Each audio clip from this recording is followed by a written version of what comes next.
Hello नमस्ते everyone, सबैलाई नमस्कार छ। फेरि पनि तपाईहरुलाई स्वागत छ मेरो युट्युब च्यानलमा।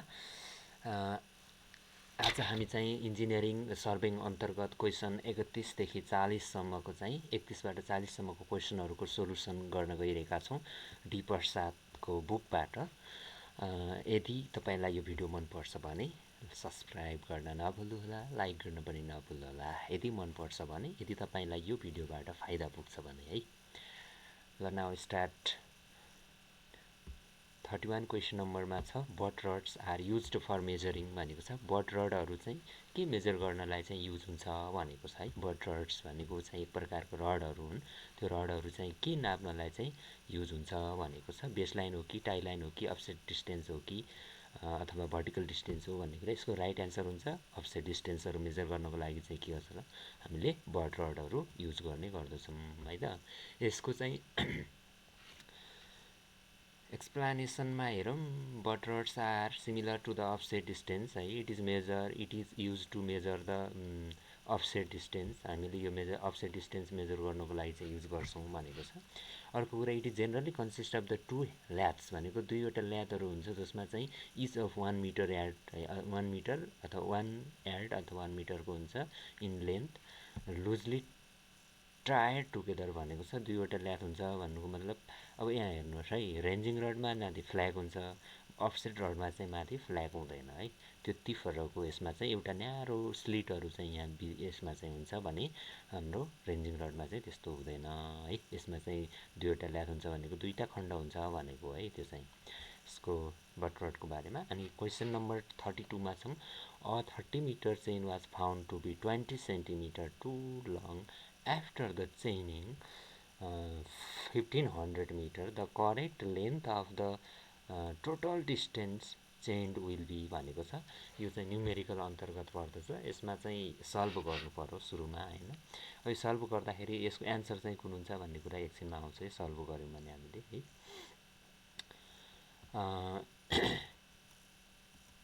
यसको चाहिँ यानी कि यो चाहिँ सुरुमा के दिएको छ भन्दाखेरि हामीलाई के दिएको छ, हामीलाई दिएको भनेको लेन्थ दिएको छ हैन 30 मिटर।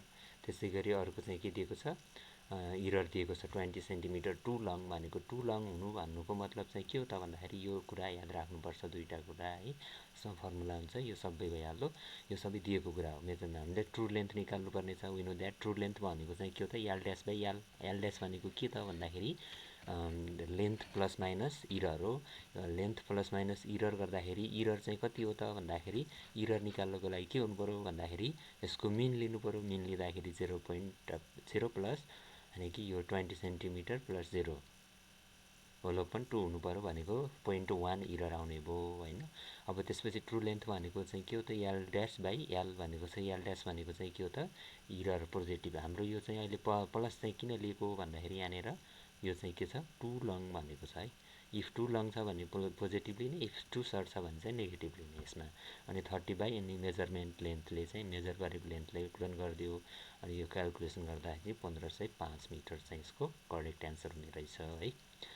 नेक्स्ट क्वेसन जाउँ। The chain length which is not standard metric chain length is भनेको छ। तलको दिएका मध्ये कुन चाहिँ स्ट्यान्डर्ड मेट्रिक चेन होइन भनेको।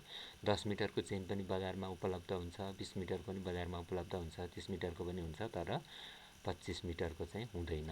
अब यसको एन्सर चाहिँ के हुने भयो भन्दाखेरि कुन चाहिँ तलको मध्ये हाम्रो स्ट्यान्डर्ड चेन लेन्थ होइन भनेको 25 मिटरको चाहिँ बजारमा उपलब्ध हुँदैन अथवा स्ट्यान्डर्ड मेट्रिक चेन होइन। अब चेन लेन्थहरुको बारेमा चाहिँ केही हामीले यसो हेर्न सक्छौं। यो हेर्दाखेरि चेनहरु चाहिँ मेट्रिक चेनमा चाहिँ लेन्थ चाहिँ कति हुन्छ 20 मिटर 30 मिटर र 10 मिटरको हुन्छन् हैन। जसमा यसमा चाहिँ इन्जिनियरिङ सुरुमा हेरौं। इन्जिनियरिङ चेन भनेको 100 फिटको हुन्छ, जसलाई चाहिँ 100 वटा लिंकमा चाहिँ डिभाइड गरेको हुन्छ है। अनि त्यसपछि एउटा लिंकको लेन्थ कति हो भन्नु भने 1 फिट नै भइहाल्यो, किनभने योबाट यसलाई भाग गरिदिनुस् ठ्याक्कै त्यति नै आइहाल्छ। अनि गन्टर चेन भन्ने हुन्छ अर्को। गन्टर चेन 66 फिट हुन्छ, जसमा चाहिँ 100 लिंक हुन्छ भने एक लिंकमा कति भन्दाखेरि यसबाट एक नियम लगाएर डिभाइड गर्नुस् फ्याक्कै आइहाल्छ। मेट्रिक चेनमा 20 मिटर 30 मिटर र 10 मिटर अल्सो एभाइलेबल हुन्छ है। अब यसमा चाहिँ 20 मिटरको चेन छ भने 100 वटा लिंकमा चाहिँ डिभाइड गरेको हुन्छ, 30 मिटरको छ भने 50 वटा लिंकमा 150 वटा लिंकमा चाहिँ के गरेको हुन्छ डिभाइड गरेको हुन्छ अथवा लिङ्कहरू हुन्छ है। रेभिन्यू चेन भन्छ, रेभिन्यू चेन भनेको 33 फिट हुन्छ, जसलाई चाहिँ 16 लिङ्कमा चाहिँ के गरेको हुन्छ, डिभाइड गरेको हुन्छ। Next question number 34, if the chain found too short on the testing it can be adjusted by भनेको छ। यदि चेन चाहिँ टु सर्ट एकदमै धेरै छोटो पाइयो भने त्यसलाई केले टेस्टिङ गर्ने अथवा केले चाहिँ एडजस्ट गर्ने भन्ने कुरा हो है। टेस्ट गर्दाखेरि चेन छोटो भयो भनेपछि स्ट्रेन्थेनिङ द लेन्थ भनेको छ त्यो चेनको लेन्थलाई बढाउने, त्यो पनि हुन्छ होइन। अर्को कुरा increasing the additional circular ring होइन, चेनमा चाहिँ यस्तो रिङहरू हुन्छ है, ओभल रिङहरू हुन्छ तिनवटा, यो ओभल रिङहरू हुन्छ यस्तो तिनवटा होइन, यस्तो रिङहरू हुन्छ, यो रिङहरू बढाउने भनेको है। अनि फ्ल्याटिङ द सर्कुलर रिङ भनेको चाहिँ यस्तो रिङहरूलाई चाहिँ यस्तो बनाउने भनेको है, यस्तो बनाउने भनेको। अनि कुन चाहिँ गर्दा चाहिँ हाम्रो उपयुक्त हुन्छ भनेको चाहिँ एडजस्टेड कसरी गर्न मिल्छ भनेको छ। यो माथिको कुनै पनि आइडिया लगाएर हामीले चाहिँ एडजस्ट गर्न मिल्छ है, यसको any one of the above. Next क्वेसनमा जाउँ, 35 नम्बर क्वेसनमा जाउँ। अब यसको चाहिँ त्यही भइहाल्यो सबै है, त्यो चाहिँ यसको चाहिँ डिस्क्रिमिनेसन चाहिँ यही नै हो। नेक्स्ट यानि कि 35 क्वेसन नम्बरमा चाहिँ the link of the 30 metre metric chain भनेको छ। 30 मिटरको मेट्रिक चेनमा चाहिँ कतिवटा लिङ्क हुन्छ भनेर अघि हामीले पढिसक्यौँ। यो 30 मिटरको होइन, यो 100वटा लिङ्क हुने भनेको चाहिँ 20 मिटरको मेट्रिक चेन हो र होइन है। यो चाहिँ के हो त, 100 मिटर के अरे 100 मिटरको यो चाहिँ मिटर चाहिँ होइन, यसमा चाहिँ लिङ्कहरू मात्रै हुन्छ, यो मिटरमा आउँदैन है। यो चाहिँ यसमा चाहिँ के हो त भन्दाखेरि 20 मिटरको मेट्रिक चेनमा चाहिँ कतिवटा 100 लिङ्क हुन्छ भने 30 मिटरको मेट्रिक चेनमा चाहिँ 150 लिङ्क हुन्छ भन्ने कुराहरू याद गर्ने है। यो चाहिँ लोकसेवाले कहिलेकाहीँ सोध्ने गरेको पाइन्छ। त्यसै गरी क्वेसन नम्बर 35 को एक्सप्लानेसनमा हेर्दाखेरि एज इट इज अगाडिको जस्तै हो। अहिले हामीले सोधेको मेट्रिक चेन हो, मेट्रिक चेनमा पनि 30 मिटरको चाहिँ सोधेको थियो, 30 मिटरको 150 भइहाल्यो। त्यसै गरी इन्जिनियरिङ चेनको 100 फिट होइन, 100 फिटमा चाहिँ 100 लिङ्क, अनि गन्टर चेन 66 फिट जसमा चाहिँ 100 लिङ्क, अनि मेट्रिक चेनमा चाहिँ 20 मिटरको 100 लिङ्क एन्ड 30 मिटरमा चाहिँ 150 लिङ्क है। रेभिन्यू चेनमा चाहिँ 33 फिटमा चाहिँ 16वटा लिङ्कहरू पाउन सकिन्छ। त्यसै गरी a chain 33 feet long as consisting of the 16 link is 80 feet consist feet long is भनेको छ। अब यसले चाहिँ के दियो भन्दाखेरि अहिले चेनको चाहिँ लेन्थ र त्यसको चाहिँ लिङ्कहरू दियो भने त्यस्तो प्रकारको लेन्थ चाहिँ कुन हो भन्छ हामीले। अहिले भर्खर पऱ्यो इन्जिनियर चेन चाहिँ कति हुन्छ त 100 फिट हुन्छ, के अरे 100 फिटको हुन्छ होइन। गन्टर चेन कतिको हुन्छ 66 फिटको हुन्छ भनेर हामीले हेऱ्यौँ। त्यसै गरी मेट्रिक चेनहरूमा पनि कति छ भन्दाखेरि 20 मिटरको र 30 मिटरको छ। यो चाहिँ 20 मिटरमा चाहिँ कतिवटा 100वटा लिङ्क हुन्छन्। त्यसै गरी 30 मिटरमा चाहिँ 150वटा लिङ्क हुन्छ भनेर हामीले पढ्यौँ। अब बाँकी रहेको रेभिन्यू चेन भनेको 33 फिटको लामो हुन्छ है, 33 फिट लामो हुन्छ, जुन चाहिँ कति लिङ्क हुन्छन् 16 लिङ्क हुन्छन् भनेको है। अब एक लिङ्कको चाहिँ डिस्टेन्स कति हो भन्दाखेरि 1 लिङ्कको डिस्टेन्स कति हो भन्दाखेरि चाहिँ 33 है होल ओपन कति हुनु पऱ्यो 16 हुनु पऱ्यो। भन्न खोजेको कुरा यो कति हो त भन्दाखेरि 16 दुना 32 है, 16 दुना 32 अनि त्यसपछि गएर 1/16 यसो गरे पनि भयो, अथवा चाहिँ सिधै 33/16 लिङ्क भनेर यसरी पढ्दा पनि भयो। अब जस्तो माथि यो चाहिँ इन्जिनियरिङ चेनमा चाहिँ 1 फिटमा कति हो भन्दाखेरि 1 फिट नै भयो है, एक लिङ्कमा 1 फिट नै हुन्छ। तर 20 मिटरको मेट्रिक चेनमा एक लिङ्कमा कति दूरी हुन्छ भनेर पत्ता लगाउनु पऱ्यो भने 100वटा लिङ्क बराबर कति छ 20 मिटर छ हो। अब एकवटा लिङ्क बराबर कति हुन्छ त भन्दाखेरि 20 बाई कति हुनु पऱ्यो 100 हुनु पऱ्यो भनेको कति आउँछ त्यो भनेको 0.2 मिटर अथवा 0.2 मिटर हुन्छ केमा एक लिङ्कमा मेट्रिक चेनको।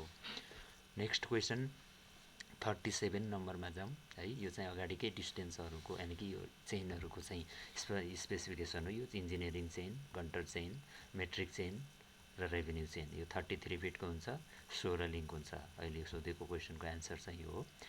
नेक्स्ट क्वेसनमा जाउँ, a chain made of mild steel or galvanised iron wire of diameter भन्छ है। एउटा त्यस्तो प्रकारको चेन चाहिँ माइल्ड स्टिलबाट बनेको, माइल्ड स्टिलबाट ग्याल्भानाइज्ड आइरन वायरबाट बनेको हुन्छ मेड, यानि कि चेन होइन, अथवा स्टिल टेपहरू है, चेनहरू।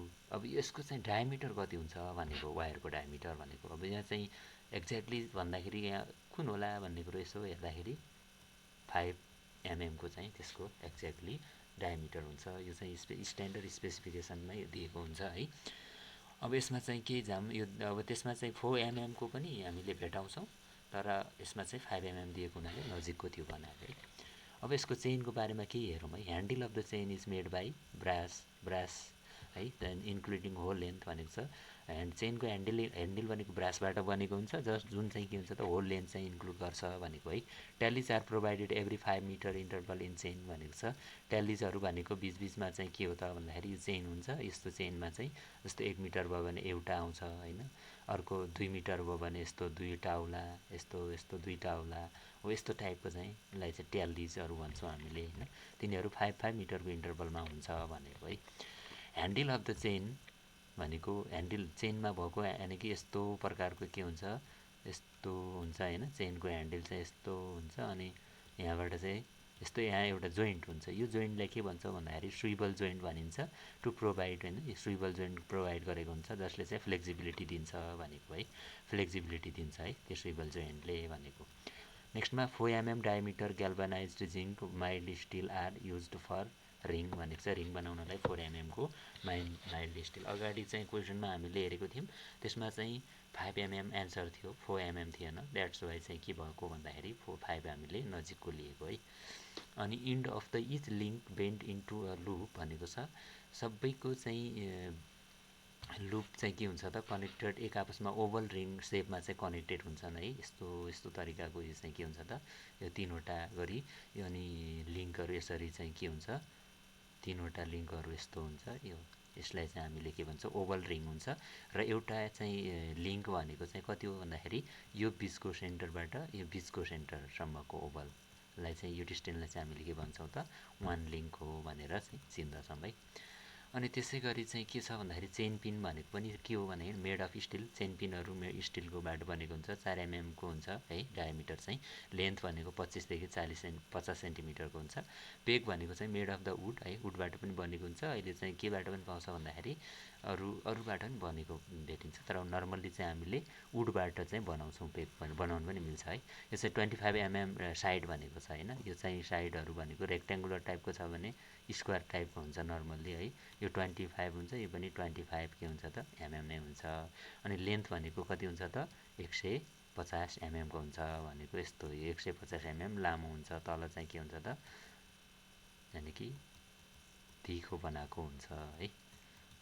अनि त्यसै गरी ranging rods made of the wood होइन, रेन्जिङ रडहरू वुडबाट पनि बनेको हुन्छ। अहिले चाहिँ इन्भारबाट पनि बनाउँछ है। अनि डायमिटर चाहिँ कति हुन्छ, 3 सेन्टिमिटरको हुन्छ। अनि लेन्थ भनेको 2 देखि 3 मिटरको हुन्छ रेन्जिङ रड। यदि 3-4 मिटरभन्दा माथिको छ भने त्यसलाई रेन्जिङ पोल भनेर पनि चिन्दछौँ। क्वेसन नम्बर 38मा जाऊँ। रेन्जिङ इज द प्रोसेस अफ भनेको छ। अब यसले रेन्जिङ भनेको के हो भनेको छ। रेन्जिङ भनेको के हो भन्दाखेरि एउटा प्रोसेस हो जुन चाहिँ के गर्छ त भन्दाखेरि कुनै पनि दुईवटा पोइन्ट बिचको दूरी चाहिँ के गर्छ त, बिचमा इन्टरमिडिएट पोइन्टहरू चाहिँ इस्टाब्लिस गरेर चाहिँ मेजर गर्नको लागि गरिने एउटा प्रोसेस हो है भनेको। अब यहाँ के छ, making the some intermediate point in the straight line joining the 2 end point in the field भनेको छ। Fixing the ranging rod on the extreme of the area भन्छ। यसमा चाहिँ के हो त, सुरुको ए को अप्सन इज राइट हुने भयो, किनभने हामीले यहाँनिर र यहाँनिर चाहिँ के गर्छौँ, रेन्जिङ रडहरू चाहिँ फिक्स गर्छौँ। कुनै पनि दुईवटा दूरीहरू नाप्नको लागि दुईवटा पोइन्ट बिचको एकैचोटि नाप्दाखेरि टेपहरू स्यागिङ हुन्छ होइन। टेपहरू चाहिँ के हुन्छ त एक्ज्याक्टली मेजरमेन्ट दिँदैन, इरर धेरै आउँछ। द्याट्स वाइ के गर्छौँ त भन्दाखेरि सर्टेन इन्टरभलमा होइन, थोरै दूरीहरूमा चाहिँ के गर्छौँ त रेन्जिङ गर्दै जान्छौँ होइन। यो इन्टरमिडिएट बनाउँछौँ। यो रेन्जिङले यो रेन्जिङ छेक्छ भन्न खोजेको कुरा एउटै ठाउँमा पर्छ भनेको। अनि यति नाप्छौँ, त्यसपछि फेरि यहाँबाट यहाँ नाप्छौँ होइन, यसै गर्दै जान्छौँ। यसलाई प्रोसेसलाई के भन्छौँ त हामीले रेन्जिङ भन्छौँ भनेको है। अब यसमा चाहिँ अब यसको चाहिँ केही एक्सप्लेनेसन हेरौँ. The process of the making the number of intermediate points on the surveying line joining the two station in the field so that the length between them may be measure correctly भनेको छ. कुनै पनि दुईवटा point बिचको दूरी नाप्नको लागि बिचमा चाहिँ स्टेसनहरू इस्टाब्लिस गरिन्छ र तिनीहरूलाई एउटै लाइनमा पारिन्छ. त्यो एउटै लाइनमा पारेर दूरी नापिन्छ भने त्यस्तो प्रोसेसलाई हामीले रेन्जिङ भन्छौँ भनेको छ. रेन्जिङका प्रकारहरू हुन्छन् डाइरेक्ट रेन्जिङ, इन्डाइरेक्ट रेन्जिङ र ऱ्यान्डम रेन्जिङ भन्ने हुन्छ. यो ऱ्यान्डम यानि कि रेन्जिङका प्रकार हुन्. The important point selected at the end of the chain line to command the boundaries of the survey are known as भनेको छ. The important point selected at the end of the chain भनेको छ होइन. यसलाई चाहिँ के भन्छ त भन्दाखेरि यस्तो टाइपको एउटा बाउन्ड्री छ. अब यसको चाहिँ यो स्टेसन अनि त्यसपछि यो स्टेसन, त्यसपछि यो स्टेसनहरूलाई चाहिँ हामीले सेलेक्ट गर्छौँ भने त्यसलाई चाहिँ के भन्ने भनेको चाहिँ है, त्यसलाई चाहिँ हामीले मेन स्टेसन भन्दछौँ है. यो यसलाई चाहिँ मेन स्टेसन भनिन्छ. अनि त्यसपछि भित्र गयो भने अर्को सेकेन्डरी अथवा चाहिँ सब्सिडियरी स्टेसनहरू भन्ने भयो. जस्तो कि यहाँनिर एउटा स्टेसन आयो, यो सब्सिडियरी हुने भयो भन्ने कुरा हो है. यो चाहिँ के हो त. अब यसो एउटा फिगर हेरौँ. यसको एक्सप्लेनेसनमा हेर्दाखेरि ABCD are the main station भनेको एउटा एरिया हो. यो एरियामा चाहिँ के छ त, यो बाउन्ड्रीहरू पोइन्टमा चाहिँ के गरेको छौँ हामीले एबिसिडी के हुन् त मेन स्टेसनहरू हुन् भनेको है यो बाउन्ड्रीहरूमा. अनि ई र एफ भनेको चाहिँ के हुन् त, यिनीहरू सब्सिडियरी स्टेसनहरू हुन् है. नेक्स्ट क्वेसनमा जाउँ. The longest chain line passing through the centre of the area is known as भनेको छ. यो एउटा सर्भिङ लाइन यानि कि सर्भिङ एरिया हो भने यो एरियाबाट एउटा बिचैमा कुदेको सबैभन्दा ठुलो लाइनलाई चाहिँ हामीले के भन्छौँ त, बेस लाइन भनेर चिन्दछौँ है. यसको एन्सर चाहिँ ए हुने भयो. यसको एन्सर कुन हुने भयो, ए हुने भयो है. Longest chain line passing through the centre of the area भनेको छ, यही भइहाल्यो. अब यसमा चाहिँ यसको एक्सप्लेनेसन हेर्दाखेरि चाहिँ बेस लाइन होइन, बेस लाइन भनेको longest line passing through the centre of the area भनेको छ. अब यहाँ के छ त भन्दाखेरि यहाँ हेर्दाखेरि सेन्टरमा गएको एदेखि कहाँ छ त सीसम्मको एसी लाइन भनेको चाहिँ के हो त, यहाँको बेस लाइन हो. त्यसै गरी चेक लाइन अथवा प्रुफ लाइन भनेको चाहिँ के हो त, provided to check the accuracy of the field work and plan work. It is the not use for the plotting the plan work. Example DI भनेको छ योदेखि यो चाहिँ यो कुन लाइन भयो, यो चेक लाइन भयो भनेको है. अनि त्यसपछि गएर के हो त बिजे भनेको छ नि, बिजे भनेको छ यहाँदेखि यहाँसम्मको यो लाइन पनि के हो त चेक लाइनहरू भयो. खासमा यो हामीले प्लट गर्ने बेला गर्दैनौँ किनभने यो चाहिँ चेक गर्नुको लागि मात्रै युज गरिन्छ. टाई लाइन भनेको चाहिँ के हो त, अरू एक्जुलरी लाइन भनेको के हो, सब्सिडियरी लाइन भनेको उस्तै उस्तै हुने. यिनीहरू चाहिँ joining the tri station and help for the plotting the inner details of the area भनेको छ. अब टाई लाइन भनेको चाहिँ के त भन्दाखेरि जस्तो यहाँ ई र एफमा अब जस्तो यो पोइन्टबाट चाहिँ के भयो भन्दाखेरि डिटेलहरू भ्याउन सकेन भने ईबाट अथवा एफबाट चाहिँ हामीले के गर्छौँ त डिटेलहरू ट्र्याक गर्छौँ भने त्यस्तोलाई चाहिँ हामीले के भन्छौँ त टाई लाइनहरू भन्ने गर्दछौँ है. थ्याङ्क्स फर दिस सेसन है. यो चाहिँ सेसन सकिएको छ. त्यसै गरी यदि यो भिडियो मन परेछ भने तपाईँले लाइक पनि गर्नुहोस्, सब्सक्राइब पनि गर्नुहोस् र बेल आइकन पनि थिच्नुहोस् ताकि तपाईँलाई न्यू अपडेटहरू छिट्टै र सबैभन्दा पहिला पुगोस्. Thanks for watching.